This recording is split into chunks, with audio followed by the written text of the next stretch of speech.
So you end up with just y. So these two, just go ahead and cancel each other out. So you end up with 1 times y, which is just y, equals 9 times 3, yep, which is 27. All right. Does that make sense? Like I said, this part over here, you don't have to go through that step each time. It's just, once you do this, that's the only step you have to show. All right, any questions? All right. Let's say, for example,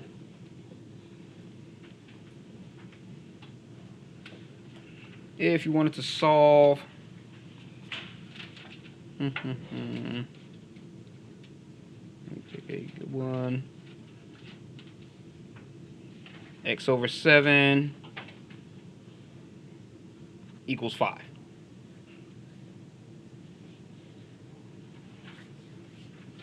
This, you do the exact same thing.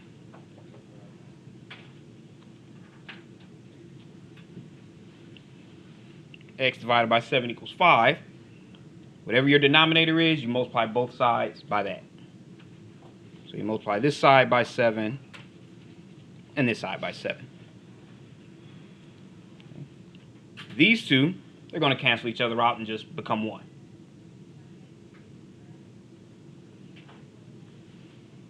So you end up with 1 times x, which is just x, equals 5 times 7, which is 35. All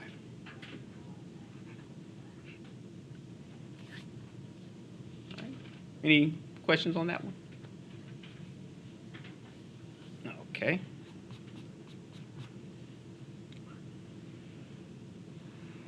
Okay. So most of the examples so far have had either where you had to use the addition and subtraction properties or the multiplication or division properties. The next group of questions will have where you have to simplify using both of them together. So the first thing you want to do is you want to get all of the addition and subtraction out the way first, because you want to be able to get all of your variables just to one side. Okay, and leave that up there for a second.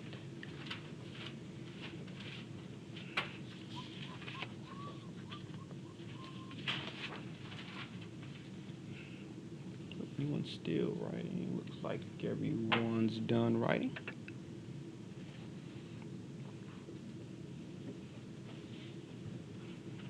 Okay, so solving one variable equations.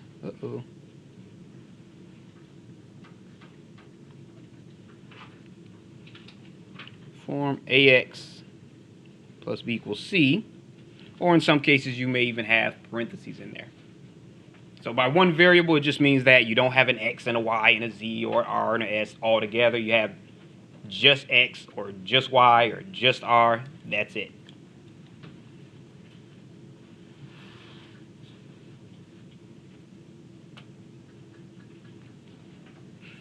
Okay.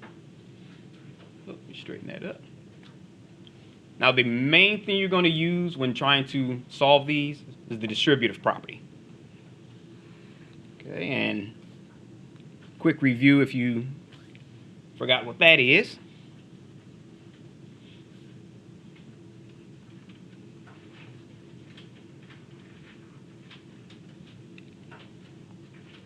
Let's say again, if you have, let A, B, and C represent any real number at all.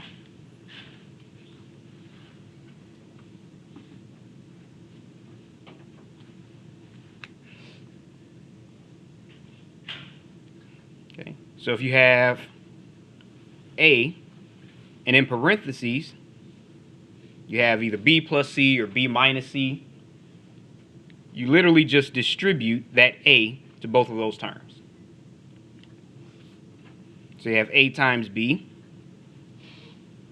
plus A times C.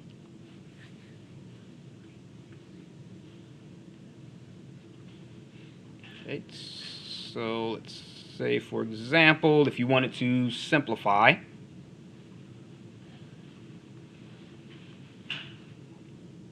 say 7 times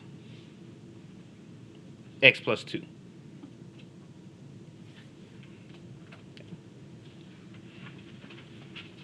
Let me rewrite it really quick. So x plus 2.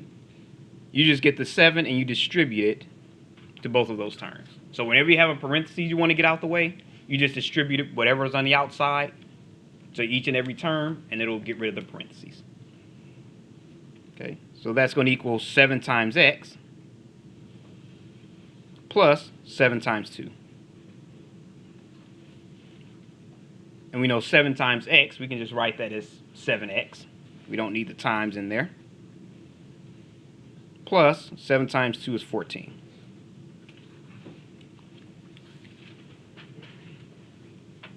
Okay. So a lot of times the name of a property will tell you exactly what you have to do.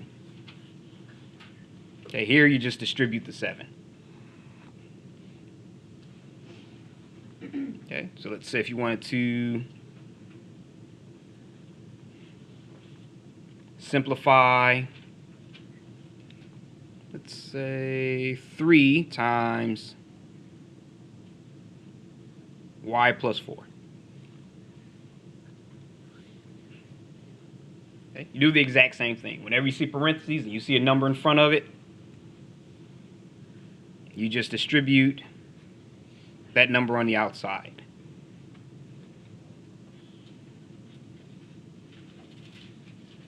Let's bring that up a little bit. Okay, so that gives you 3 times y plus 3 times 4. Okay, so 3 times y is just 3y. And 3 times 4 is 12.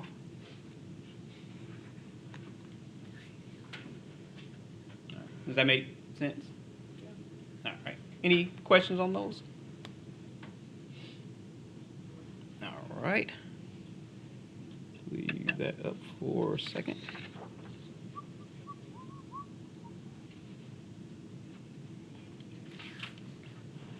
right. Anyone still writing? All right.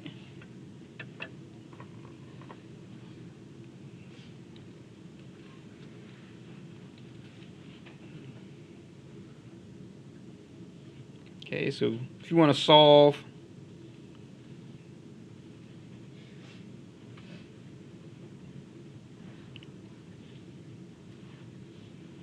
one variable equations that happen to have parentheses.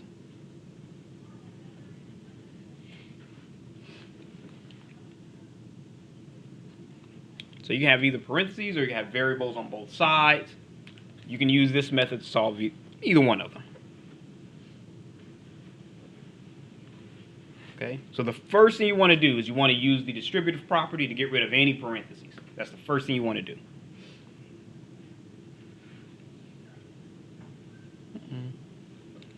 Let me clean that up a little bit.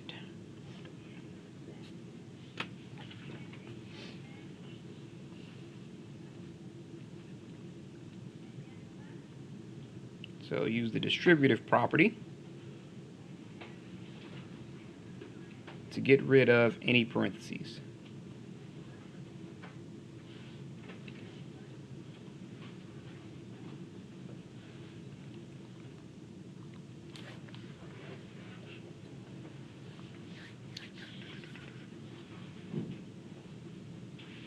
Okay. Now the second and third steps, you can kind of do them whichever order you want to do them in. You don't have to do 2 then 3. You can do 2 or 3 or 3 and 2. Okay, second step is you want to move all variable terms to one side.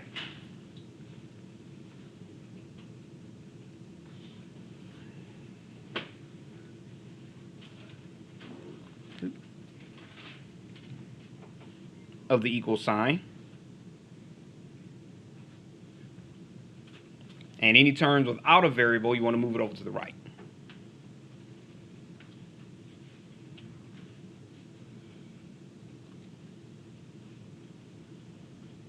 Or either the right or the left, depending on where you want to move them.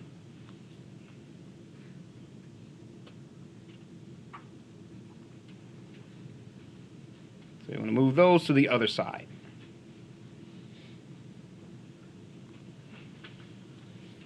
Okay. Now for step 3, now you want to combine your like terms. That's why you can do either or depending on the problem. If you, like I said, if you want to do 2 then 3 or 3 then 2, you'll still be okay.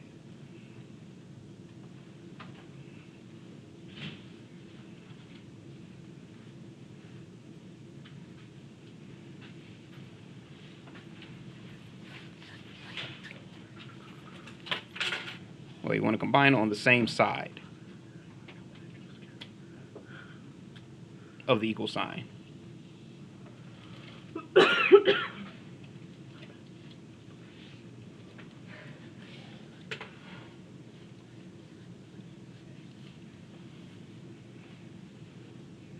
Okay. Now your fourth step is you want to get the variable by itself, which means you have to use either the addition, subtraction property or the multiplication division property.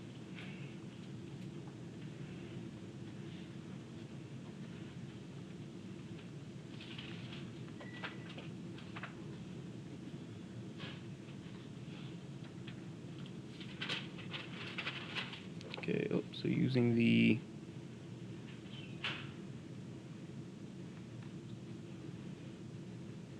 addition, subtraction, or multiplication division properties.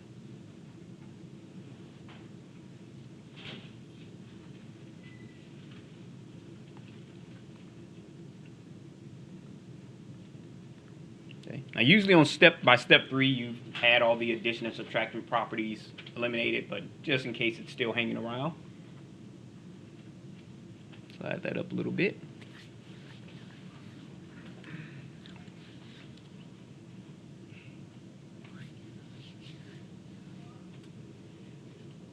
Okay. Now once you do that, after step 4, you only simplify if it's necessary. If you divide both sides and you end up with a fraction and you can't simplify it, then you're okay. But for step 5, you simplify your answer. Let me clean that up.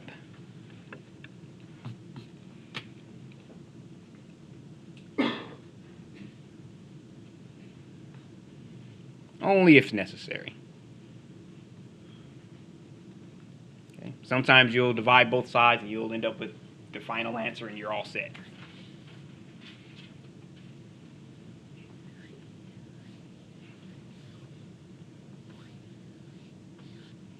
Okay, leave that up there for a little bit.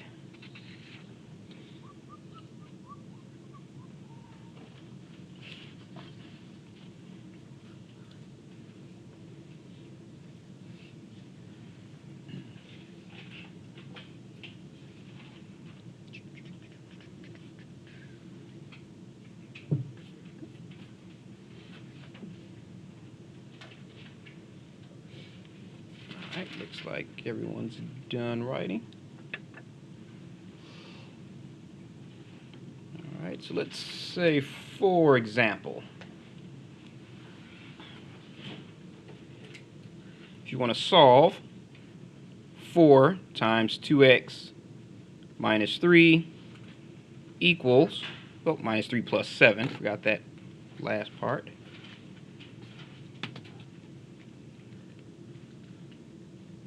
Equals 3x plus 5.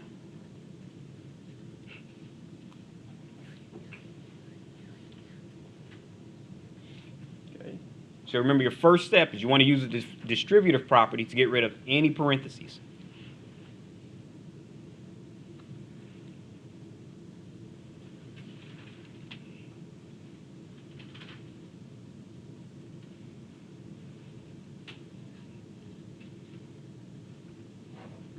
Okay, so that means your 4 times 2x minus 3 plus 7 equals 3x minus 5. You're going to distribute that 4 to both of those terms. Okay, so 4 times 2x minus 4 times 3 plus 7 equals 3x minus 5.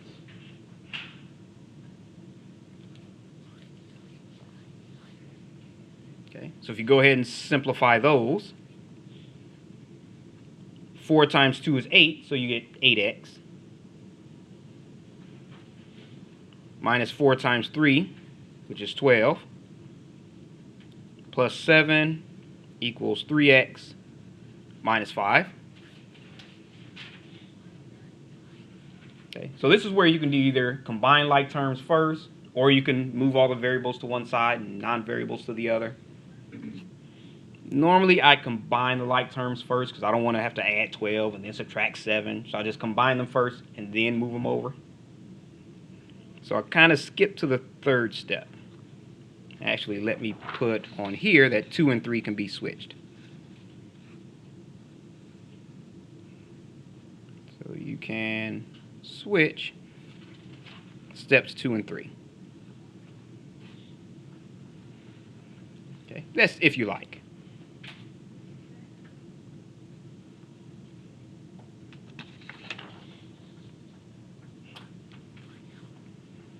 Okay, so the third step, just combine like terms.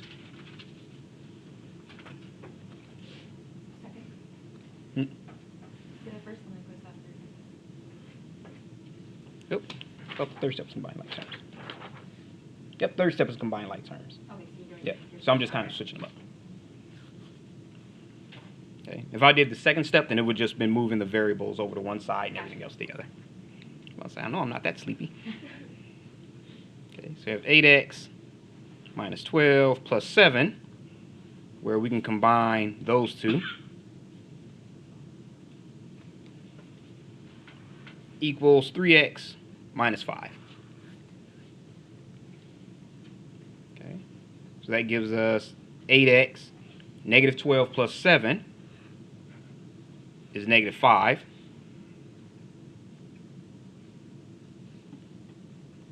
So that would be minus 5 equals 3x minus 5. Okay. So now if we go back to the second step, that means we want to get all the x terms to one side and everything without an x to the other.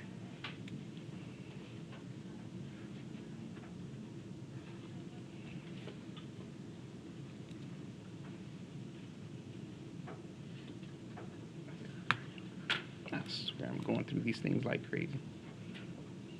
So move variables to one side. Okay, so that means if we have our 8x minus 5 equals 3x minus 5. Oh, it should be plus 5. You mean tell me none of you noticed I was putting a minus when it should have been a plus?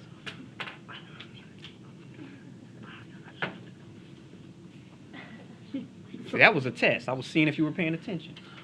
Nothing. Nobody was paying attention. I'm looking like, okay, both of those 5s should not disappear. All right, that's why. All right, so if we subtract 3x from both sides, minus 3x minus 3x, then 3x minus 3x is 0, so that disappears. So 8x minus 3x is 5x. So we have 5x minus 5 equals 5. So now if we get everything without an x and move it to the other side,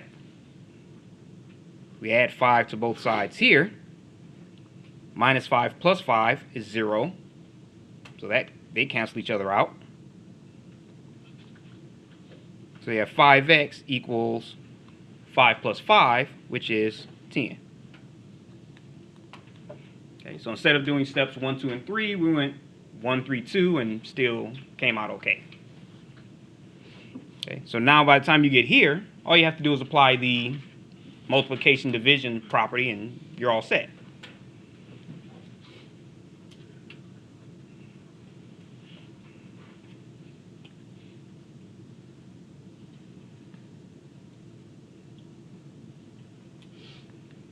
Okay, so we have 5x equals 10, which means we have to divide both sides by 5. And anything divided by itself is always going to equal 1. So you have 1 times x, which is just x, equal 10 divided by 5, which is 2. All right. So any questions on that one? When you're doing the distributive property, Mm-hmm. I guess this is where I got a little taken back with the negative 12. Mm-hmm. So even though there's a parentheses around the 2x minus 3, Yes. distributing the 4 to both, you make them two separate problems, but make sure that you leave whatever symbol is in the middle. Exactly. The sign doesn't change. Unless you're distributing a negative number. Then that may change the signs up. Okay. All right. Does that make sense? Okay. All right. Any other questions? Where does the 7 come from? The very top? Negative 12 plus 7? Oh, that's the 7 was in the original problem. Okay. and then- So, yep, when we got rid of the parentheses, you still had the 7 there. All right. So when you combine those terms, it was actually negative 7 plus, or negative 12 plus 7. Exactly. That's why. Okay. Yep, you have the negative 12 and 7. All right. Any other questions? All right.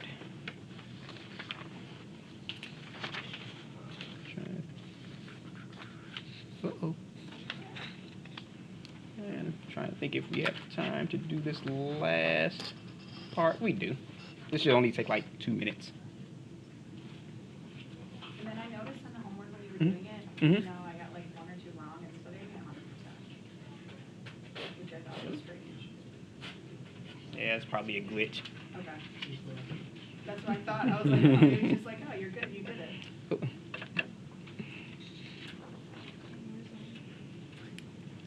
Okay. So now we're just going to classify the equations. Like I said, it takes about 2 minutes to do this one.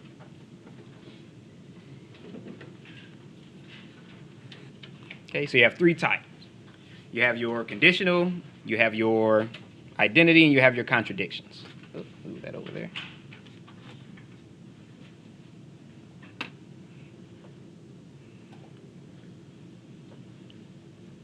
Okay, so your conditional equations have at least one solution. That's what we've been doing so far, just conditional. Where you can pick an x value, solve for it, and that's true.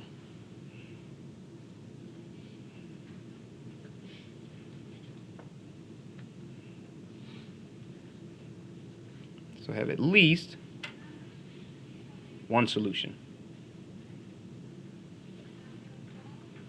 Okay, so for example, if we have our solve 3x plus 2 equals 38. If we subtract 2 from both sides,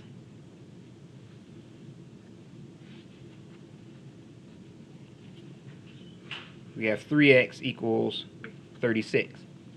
Now if we divide both sides by 3, we have x equals 12. Okay, so you have at least one solution. So that's how you know it's a conditional equation.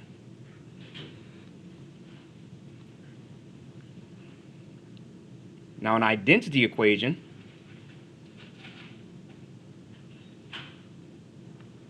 will actually have an infinite number of solutions because it's the exact same thing on both sides of the equal sign, even though they may look a little bit different.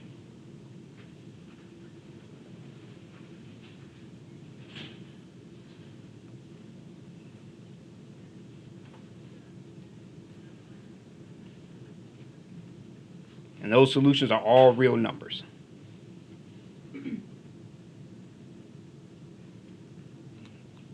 Okay? And you'll know when you have an identity when all the variables disappear and you're left with something that's equal or that's true.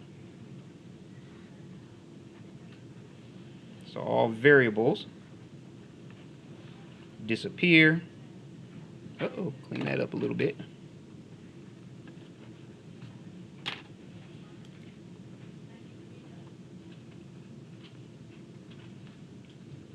And you are left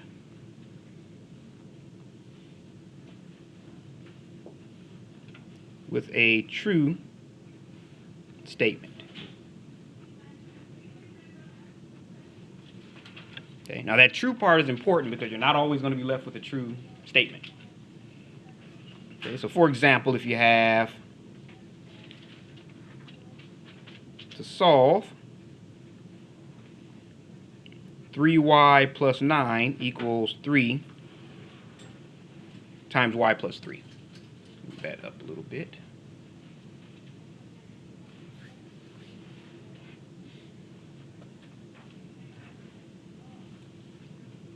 Okay.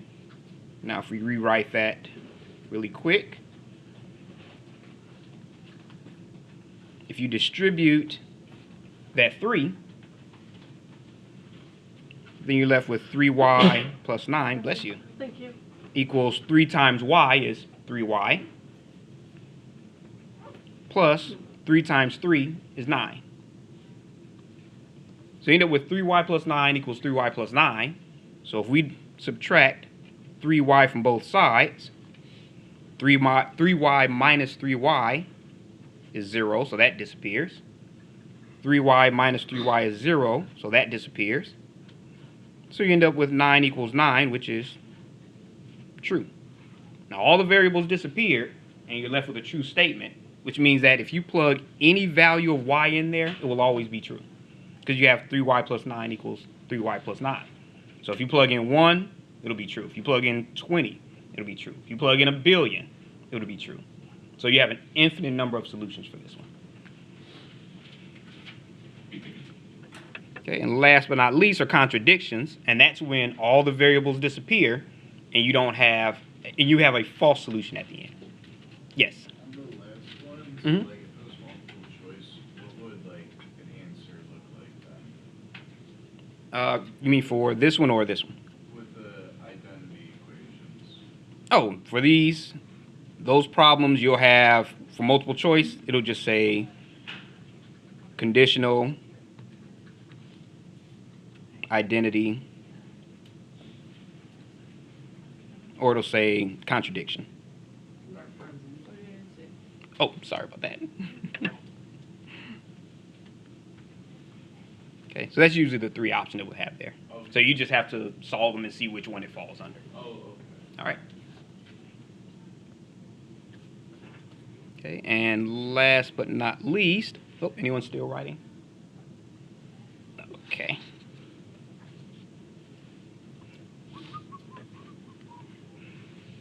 Actually, let me put continue here.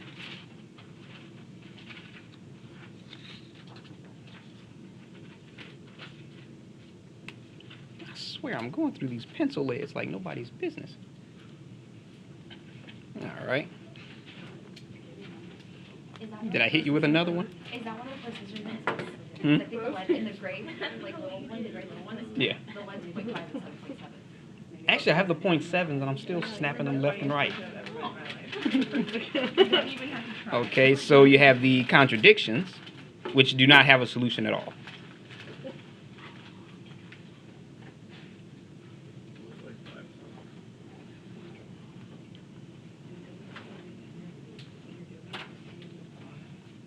And for this one, the variables disappear, but you're left with an untrue statement.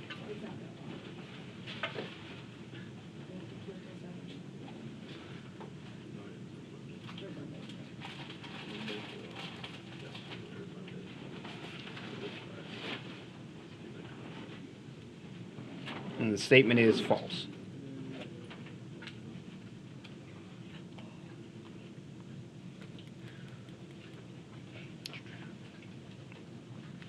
All right, so for example, with this one,